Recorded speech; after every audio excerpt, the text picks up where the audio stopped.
ఆడోళ్ళు తాను చేస్తుంటే చూస్తున్నప్పుడే ఇది కళ్ళు పీకేసింది. మొహం చూడు మొహం. హలో గైస్, అయితే ఈ విషయం అయితే మాట్లాడాలి అట్లా లేదన్నా. ఏంటంటే తరతరాలుగా ఎన్నో ఏళ్లుగా ఈ ఊళ్ళో ఒక తల్లి బిడ్డల్లా బతుకుతున్న మనందరికి కులం కుంపటి పెట్టాడు ఈ పాపిస్తాడు. టాలీవుడ్లో ఉండేది 6 ఫ్యాండమ్స్ ఉన్నాయి మనకి. ప్రభాస్, మహేష్, పవన్ కళ్యాణ్, అల్లు అర్జున్, ఎన్టీఆర్, రామ్ చరణ్. అంతే, ఈ 6 స్టార్ హీరోలు వాళ్ళ ఫ్యాన్స్. సో వాళ్ళ తర్వాత వాళ్ళ లెవెల్లో వర్షిప్ చేసేటట్టు, వాళ్ళ లెవెల్లో ఫ్యాన్ ఫాలోయింగ్ ఉండేటట్టు ఇంకే హీరో లేడనమాట. ఓకే, మిగతా వాళ్ళు ఉంటారు కానీ యావరేజ్ అది. కాకపోతే ఇక్కడ ఈ 6లో బిగ్గెస్ట్ డ్రైవర్లు ఎవరిది అంటే మన జూనియర్ ఎన్టీఆర్, రామ్ చరణ్ ఫ్యాన్స్ వాళ్ళిద్దరిదే. ఆ రాజమౌళి ఎందుకు తీసాడో త్రిబుల్ ఆర్ అర్థం కావట్లేదు. ఆ త్రిబుల్ ఆర్ వచ్చిన తర్వాత నుంచి కూడా ఫ్యాన్స్ అయితే కొట్టుకు చేస్తున్నారు.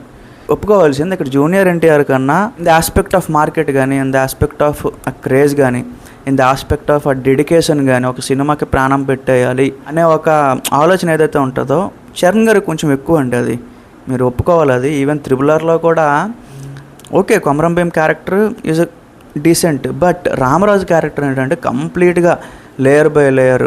సో ఒక స్పైగా నటించాడు, ఒక బ్రిటిష్ పోలీస్ ఆఫీసర్గా నటించాడు, సో ఒక తెలుగు ప్రజల మీద తిరుగుబాటు చేసేటట్టు ఒక అగైన్ ఆఫీసర్గా నటించాడు, సో మళ్ళీ అల్లూరి సీతారామరాజుగా నటించాడు. ఒక లేయర్స్ అనేది ఎంత బాగా చూపించాడంటే ఆ సినిమాలో ఈవెన్ జూనియర్ ఎన్టీఆర్ గారిని డామినేట్ చేసే విధంగా చూపించాడు అక్కడే మనకి. కాకపోతే ఇప్పుడు ఏంటంటే ఈ విషయంలో పెద్ద సినిమా దగ్గర దేవరా సినిమా ఏదైతే ఉందో అక్కడ ఒక మనకు సీన్ ఉంటుంది. సో జూనియర్ ఎన్టీఆర్ గారు ఒక కంటైనర్ ఉంటే ఆ కంటైనర్ని తను నెట్టడానికి వెళ్తారనమాట. ఆ కంటైనర్ కూడా మళ్ళీ ఆయన హైటే ఉంటుంది.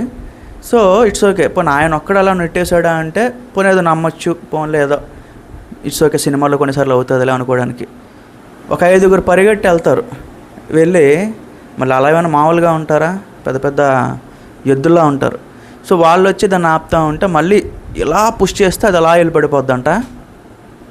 నాకు ఈ రోజు చూసిన ఆ సీన్ ఎంత కామెడీగా అనిపిస్తుంది అంటే అసలు కొరటాల శివ కనీసం ఒక మినిమం అనే ఆలోచించి రాయాల్సింది ఆ సీన్. సో సేమ్ కేసులో బుచ్చిబాబు ఒక సీన్ రాశాడు. సో ఏదైతే ఆఫీసర్ ఆపకుండా వెళ్ళిపోతూ ఉంటాడు రోజు. సో చరణ్ గారికి ఏంటంటే కోపం వచ్చి ఒకసారి వెళ్ళి ఆ కార్ టైర్లు లేపేస్తాడు అనమాట మొత్తం. So that running car. అది అసలు ఎవరు క్వశ్చన్ చేయలేదు. ఇన్ని రోజులు నేను చూస్తున్నాను కదా, ఒక్కడు కూడా క్వశ్చన్ చేయలేదు. అరే ఒక మనిషి ఎవరైనా కారు లేపేయగలరా, సో రన్నింగ్ కార్ కూడా లేపేయగలరా అని ఎవడు ఒక్కడు కూడా క్వశ్చన్ చేయాల. సో అంటే ఇక్కడ చెప్తున్నాను, ఏదైనా సరే ఒక యాక్టర్ పుల్ ఆఫ్ చేసేటట్టు ఒక సీన్ రాయాలి, ఎప్పుడైనా సరే నమ్మేటట్టు రాయాలి. సో దేవరా సీన్ ఏంటంటే కంప్లీట్ క్రింజ్ కామెడీ అనమాట. బట్ ఇక్కడ ఏంటంటే ఒక నమ్మేటట్టు అగైన్ బిలీవ్ చేసేటట్టు ఉంది. సో అదే డిఫరెన్స్ గైస్. సో ఇప్పటికైనా టైగర్స్ దయచేసి యాక్సెప్ట్ చేయండి. మీకు ఇంకొక సీన్ కూడా చెప్తాను కావాలంటే. సీన్ ఎందుకు గైస్, ఈ పెద్ద సినిమా మొత్తం తీసుకోండి, తారక్ కన్నా అసలు ఫిట్ అవ్వగలరా చెప్పండి. అసలు ఊహించుకోండి, మీరే ఊహించుకోండి. చాలా కష్టం గైస్. తారక్ కన్నా కాదు, మహేష్ కానీ, ప్రభాస్ కానీ ఎవ్వరు కూడా ఇలాంటి రోల్ ఫిట్ అవ్వలేరు. పెహల్వాన్ అనే ఒక క్యారెక్టర్ ఏదైతే ఉందో చూడంగానే ఆ ఆరా అనేది బిల్డ్ చేయగలగాలి. ఆ బాడీ కానీ, ఆ బైసెప్స్ ఇదంతా ఒక్కొక్కటి షేప్ ప్రతిదీ కనిపించాలి మనకి. సో లేకపోతే ఈజీగా ట్రోల్ చేస్తారు గైస్. అదంత ఈజీ మ్యాటర్ కాదు, ఎంతో డెడికేషన్ ఉండాలన్నమాట. I'm not talking about other fandoms. వాళ్ళు ఇన్వాల్వ్ అవ్వరు మ్యాక్సిమం. చరణ్ గారి సినిమాలు అంటే మ్యాక్సిమం ఇన్వాల్వ్ అవ్వరు అని అనుకుంటున్నాను నేనైతే. సో నా ఛానల్ వరకు చూసుకుంటే ఓన్లీ ఇన్వాల్వ్ అయ్యేది మన టైగర్సే అంతే. మన టైగర్స్లో కూడా ఒక 20% ఆఫ్ ద ఆడియన్స్ వాళ్ళే ఇన్వాల్వ్ అవుతారు. సో వాళ్ళ గురించి ఈ వీడియో అయితే. మరి మీకేమనిపించింది ఏంటి కామెంట్స్లో చెప్పండి.